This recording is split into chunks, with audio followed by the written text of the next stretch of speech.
voici les horoscopes pour les natifs des poissons et ascendants poissons pour le mois de septembre 2019. Alors, je rappelle que ces horoscopes sont généralistes, qu'ils se décomposent en deux parties, donc une première quinzaine qui va aller du 1er au 14 septembre et une deuxième quinzaine que je ferai démarrer le 14 septembre jusqu'au 30.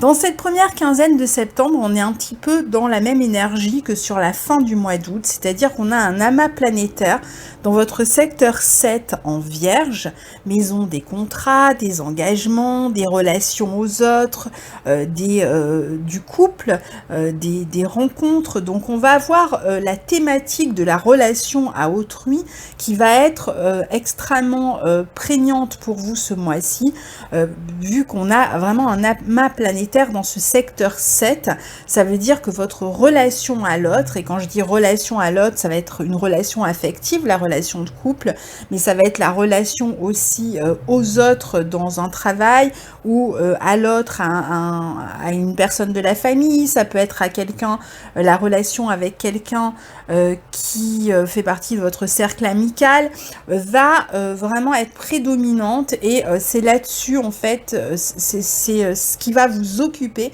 et parfois vous préoccuper.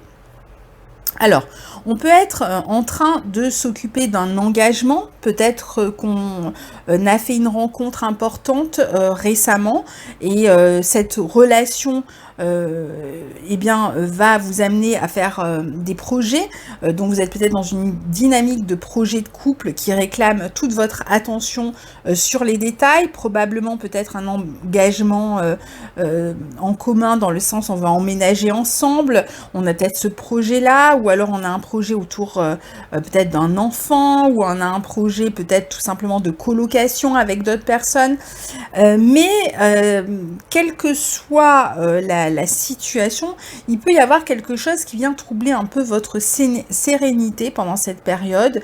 Alors il peut y avoir des problèmes de santé pour votre partenaire, certains peuvent avoir un conjoint qui est soit malade, soit affaibli, soit qui est voilà, qui rencontre des difficultés pendant cette période.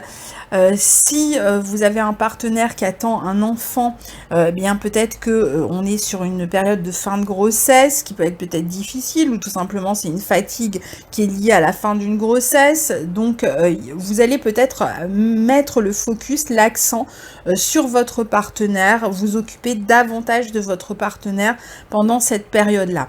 Après, pour d'autres, ça peut être une rencontre qui arrive et qui vient chambouler une relation existante. Alors ça, c'est quelque chose qui pourrait se jouer pendant tout le mois.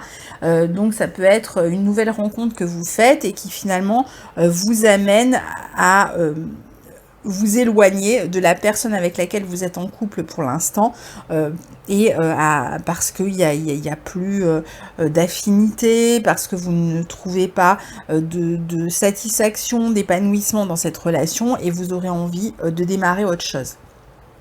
Pour d'autres, il peut y avoir de la distance géographique ou de la distance affective entre vous et votre partenaire qui peut jeter un trouble dans la relation. Alors vous allez peut-être chercher à réduire cette distance.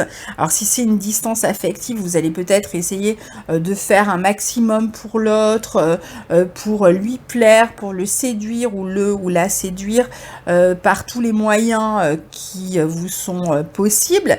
Attention à ne pas vous oublier, attention à ne pas vous dévaloriser, attention à ne pas vous retrouver finalement à chercher vraiment à faire tout ce que l'autre souhaite, et à ne pas vous retrouver dans une forme de dépendance dans cette relation à l'autre, à ne pas supplier par exemple, ou ce que vous voulez de cet ordre-là, parce que ça risque de ne pas fonctionner et en plus de vous rendre malheureux. Si c'est une distance géographique qu'il y a entre vous, eh bien vous allez peut-être justement vous concentrer sur tous les aspects pratiques qui vont vous permettre à un moment donné, soit ce mois-ci, soit plus tard, de vous rejoindre. Alors pour certains, peut-être qu'on est en train de réfléchir à qui va quitter son travail pour rejoindre l'autre. Il peut y avoir aussi des affaires du quotidien qui vous occupent ou vous préoccupent et qui concernent le couple. Comme je vous le disais tout à l'heure, il peut y avoir des problèmes d'infidélité pour certains, soit que l'autre se soit montré infidèle, soit que vous soyez montré infidèle, et il y a peut-être des discussions, de la communication qui va vous amener à régler ces questions, quitte à terminer la relation, à y mettre un terme d'ici la fin du mois. Il peut y avoir d'autres types de situations, par exemple l'un des partenaires a déjà rejoint l'autre et a donc abandonné par exemple sa vie, son travail, etc. et se retrouve peut-être au chômage et se retrouve peut-être à dépendre du partenaire et peut-être dans une situation un peu mal à l'aise par rapport à cette situation où il n'a pas peut-être encore trouvé un emploi et où il doit s'appuyer complètement sur le partenaire pour pouvoir avancer, ce qui pourrait l'amener à se dévaloriser. Ou alors ça peut être quelqu'un qui a quitté son travail ou son lieu de vie pour rejoindre le partenaire et qui a l'impression d'avoir fait un sacrifice, qui se pose la question, est-ce que j'ai bien fait ou pas? Ou alors même si vous vous apprêtez à faire ce genre de sacrifice, vous êtes en train de vous poser la question, est-ce que ça vaut la peine de faire ce sacrifice ou pas? Est-ce que ça va fonctionner? Donc il peut y avoir un peu de préoccupation autour de cette question-là et peut-être un manque d'équilibre aussi dans la relation. Vous allez en tout cas certainement faire tout ce que vous pouvez pour essayer de concrétiser ceci nouvelles relations, pour faire en sorte qu'elles soient durables et pour travailler justement à ces détails qui vous permettraient de vous unir ou de vous réunir de manière concrète, pratique et satisfaisante pour tout le monde. Pour les célibataires, particulièrement pour les ascendants poissons, il est tout à fait possible que vous fassiez une rencontre pendant cette période, une rencontre importante qui va bouleverser votre vie, une rencontre qui pourrait durer dans le temps, qui prendra peut-être son essor davantage l'année prochaine, mais qui pourrait avoir lieu pendant cette période-là. Alors ça peut être une personne justement qui est elle-même en train de quitter un couple ou qui s'apprête à vivre des transformations dans sa vie, ou vous pouvez faire une rencontre, comme je vous le disais tout à l'heure, alors que vous étiez déjà en couple. Vous pouvez aussi avoir le sentiment que votre partenaire tient un peu les rênes dans une situation.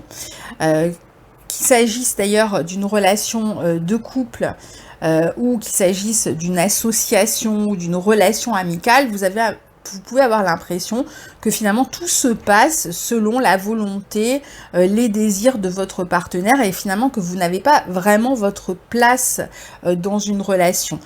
Donc attention à ne pas trop vous plaindre, vous dévaloriser, à ne pas trop vous poser en tant que victime, attention à ne pas trop vous sacrifier, surtout dans la relation, soyez à l'écoute de vous-même, n'acceptez pas encore une fois tout de l'autre, parce que c'est vrai que l'autre, avec ses planètes en Vierge, qui est un signe qui est lié au service, mais qui est aussi un signe qui est extrêmement axé sur les détails et qui peut donc parler de critique, en fait, de critiquer. Vous pourriez soit avoir des personnes qui vont en face de vous vous aider, vous soutenir, vous permettre d'avancer parce que vous êtes dans une situation difficile ou critique, soit vous allez avoir un partenaire qui va passer son temps en fait à critiquer votre manière de faire, d'agir, votre façon de parler, voilà, et ça peut vous porter sur les nerfs, sur le système. Il peut même y avoir, pour les couples qui sont en couple depuis un moment, une période voilà, où on est dans ces critiques permanentes et où ça devient compliqué à gérer, fatigant à gérer. Si vous êtes dans un partenariat d'affaires, il peut y avoir peut-être l'idée ici de changer de cabinet de travail, par exemple pour ceux qui sont associés, ou peut-être il y a peut-être une séparation, vous étiez peut-être associés associer avec quelqu'un dans un lieu et vous allez quitter ce lieu, ne plus rester dans ce même cabinet avec les mêmes partenaires de travail, par exemple. Il y a beaucoup de communication, de projets avec les autres de manière générale, beaucoup de démarches aussi, peut-être pour trouver un emploi, pour régler tous ces détails du quotidien administratif qui concernent en particulier le couple. Il y a la possibilité éventuellement de démarcher pour trouver un contrat, peut-être d'en signer un. Alors, est-ce que vous allez vraiment trouver chaussures à votre pied pendant cette période? C'est pas une obligation, hein. C'est possible que ça arrive plus tard dans l'année. Continuez en tout cas à parler autour de vous, de vos envies, de vos désirs. Prenez des contacts, reliez-vous aux autres, surtout à ceux qui vous tendent la main. Vous pouvez avoir de grands rêves ici, de grands espoirs sur le plan relationnel ou professionnel. On verra finalement d'ici la fin du mois si ces rêves et ces espoirs correspondent à des possibilités, s'ils étaient réalistes ou si au contraire vous êtes un peu leurré. La conjonction Soleil-Mars en début de mois peut donner vraiment de la nervosité dans la relation avec le partenaire ou dans une relation avec une autre personne, un ami, un associé, etc. Si vous avez des problèmes de santé, ça pourrait être plutôt des problèmes auditifs si ça vous concerne vous. Donc essayez de consulter, ou des problèmes aux oreilles, otites ou autres, hein. Ce qui peut être un peu déstabilisant pour vous cette première quinzaine, c'est la sensation de ne pas avoir la main sur ce qui vous arrive, la sensation de dépendre un peu des décisions, des choix, du bon vouloir des autres, et finalement de vous conformer à une organisation, un timing qui vous échappe, comme si l'autre en faisait qu'à sa tête. Donc faites attention à vous faire respecter. Encore une fois, n'acceptez pas tout et n'importe quoi de l'autre. Essayez de développer d'une manière ou d'une autre votre indépendance, surtout au niveau affectif. Si il y a des personnes qui se complaisent à vous critiquer ou à vous insécuriser, eh bien mettez des barrières entre vous et ces personnes, rompez les relations, parce que c'est vrai que vous allez être beaucoup plus sensibilisé durant ce mois. Il peut même y avoir une période un peu de déprime, hein, au niveau relationnel pendant cette première quinzaine. Ensuite, on passe à la deuxième quinzaine du mois de septembre avec une pleine lune en poisson le 14 dans votre secteur, qui vient renforcer la relation aux autres. On va en parler. On a les planètes qui commencent à basculer en balance dans votre secteur 8. On a d'abord Mercure, puis Vénus le 14, hein, le même jour que la pleine lune. On a le Soleil le 23. Le 21, on a le carré exact entre Jupiter et Neptune dans vos secteurs 1-10. Ce sera la dernière fois qu'on aura ce carré-là. Carré qui a commencé à se former en janvier dernier, avec une récurrence en juin, et qui se reforme pour la dernière fois, donc le 21 septembre. On a aussi Saturne qui redevient direct le 18 et qui va donc petit à petit se détacher du nœud sud d'ici la fin du mois, et encore davantage le mois prochain. Alors, la pleine lune devrait vous permettre d'y voir plus clair au sujet d'une relation, au sujet d'un contrat. Il peut y avoir des opportunités qui se présentent à vous, même des rencontres, hein, mais il peut y avoir aussi des relations où vous allez clairement comprendre que vous vous êtes trop sacrifié, que vous avez accepté trop de choses de la part de l'autre, et que finalement c'est intolérable, que vous ne pouvez pas continuer comme ça, que cette relation vous met vraiment trop mal à l'aise. Il pourrait y avoir par exemple des infidélités de la part du partenaire qui vous sont révélées et qui vous mettent vraiment sans dessus dessous, qui vraiment touchent votre sensibilité. Si c'est vous qui vous êtes montré infidèle, eh bien ça pourrait être révélé aussi.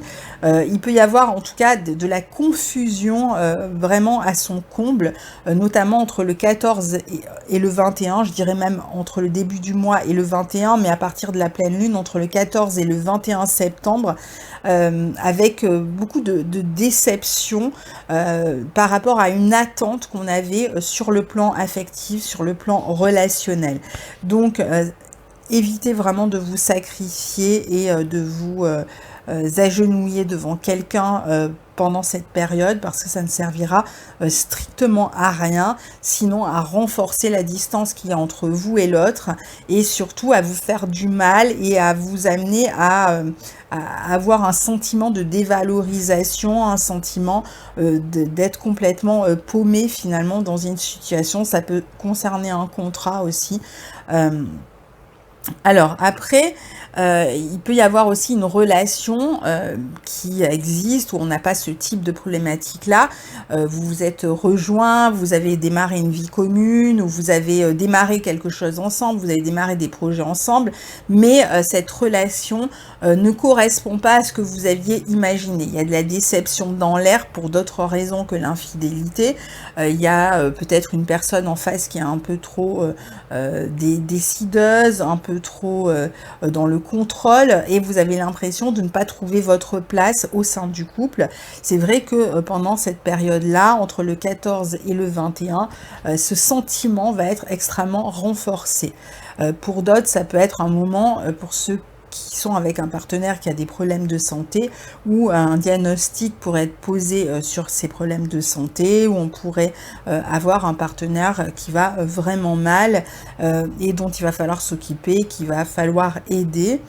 On peut aussi rectifier le tir par rapport à certaines attentes autour d'un contrat, d'un engagement, d'une signature aussi.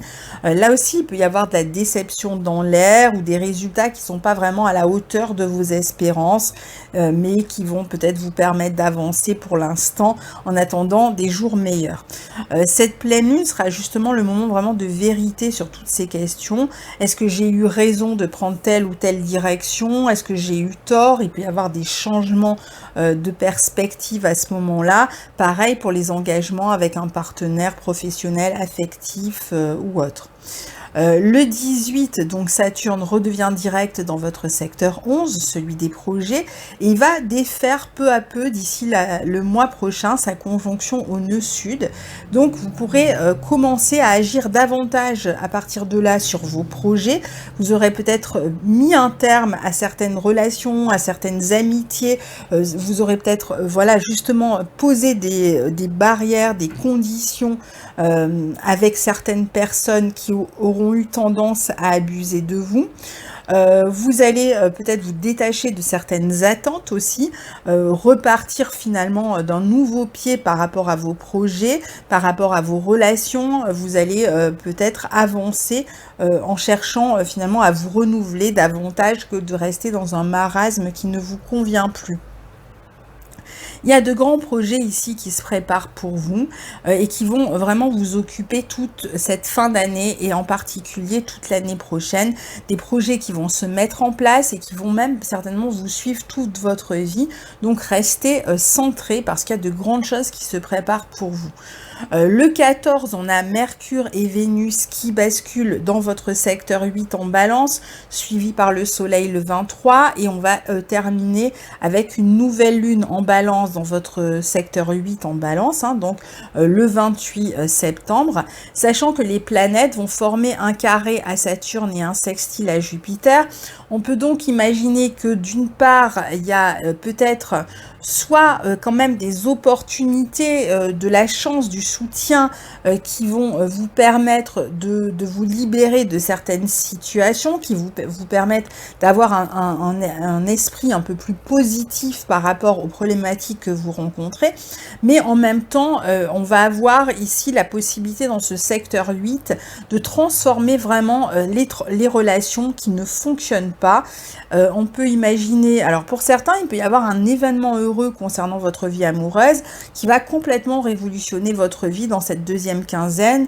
Ça peut être un enfant qui naît qui vient complètement changer la donne dans le couple. Ça peut être une nouvelle personne que vous rencontrez et qui vous permet de tirer un trait sur une relation qui ne fonctionnait pas. Il y a une transformation qui est heureuse, et en même temps qui vous amène ou vous oblige à tirer un trait avec le passé. Alors si c'est l'arrivée d'un enfant, eh bien on tire un trait sur la manière dont on fonctionnait jusqu'à présent dans le couple, et on va prendre de nouvelles initiatives, on va peut-être changer la relation de manière à ce qu'elle soit plus équilibrée et donc plus épanouissante aussi pour l'enfant qui vient de naître. On va peut-être aussi faire évoluer la vie matérielle à partir de là dans le couple. Si vous êtes séparés, vous allez peut-être devoir régler des questions de couple concernant l'argent ou les biens que vous avez en commun dans cette deuxième quinzaine. Si vous étiez dans une relation qui n'était pas satisfaisante pour vous, eh bien c'est peut-être une nouvelle rencontre qui arrive, qui fait pâlir l'ancienne et qui vous permet d'avancer, de retrouver de l'énergie, de l'optimisme, un esprit positif. Ça peut être aussi de l'argent qui arrive et qui vient un peu dépanner le couple s'il y avait des problèmes sur le plan matériel, un prêt ou quelqu'un qui vous aide ou une aide peut-être sociale, etc. Il peut y avoir aussi une réflexion ici à mener à partir de cette deuxième quinzaine sur ce que vous avez envie de continuer ou non dans votre vie relationnelle. Et je répète, la vie relationnelle, c'est tout ce qui vous lie à d'autres personnes, c'est pas seulement les relations amoureuses. Donc il y a peut-être des choses que vous avez acceptées jusque-là qui vous paraîtront complètement inadmissibles, pardon, que vous ne voudrez plus accepter de la part de l'autre. Donc c'est vraiment là que vous allez réagir, parce que pendant la première quinzaine, vous subissez un peu tout ça, alors que pendant la deuxième quinzaine, c'est un petit peu un retour d'énergie et un besoin de rétablir l'équilibre dans une relation ou dans une situation relationnelle où vous allez finalement vous dire non mais c'est pas possible, je ne peux pas continuer comme ça, donc maintenant je vais m'investir pour que l'équilibre soit rétabli dans ma vie en priorité. Si ça doit passer par une séparation, par le fait de couper une relation, même amicale ou quoi, qui déséquilibrait votre vie, eh bien vous le ferez pendant cette deuxième quinzaine ou d'ici la mi-octobre. Et si vous avez la possibilité d'améliorer finalement la relation en vous exprimant, en mettant en commun vos ressentis, en vous expliquant, en essayant de trouver des compromis pour que la relation reparte sur un meilleur pied, je vais y arriver, eh bien vous le ferez aussi. Donc en fait vous allez de toute façon très vite savoir si ça vaut la peine de mettre votre énergie dans cette relation qui était compliquée et de poursuivre et donc d'essayer de l'améliorer, ou s'il vaut mieux complètement tirer un trait sur une relation et vous investir dans une autre qui pourrait se présenter. Donc voilà globalement pour votre mois de septembre 2019. Donc je vous souhaite un très bon mois de septembre. N'hésitez pas à partager vos expériences tout au long du mois sous la vidéo, hein. Moi je me ferai un plaisir de vous lire.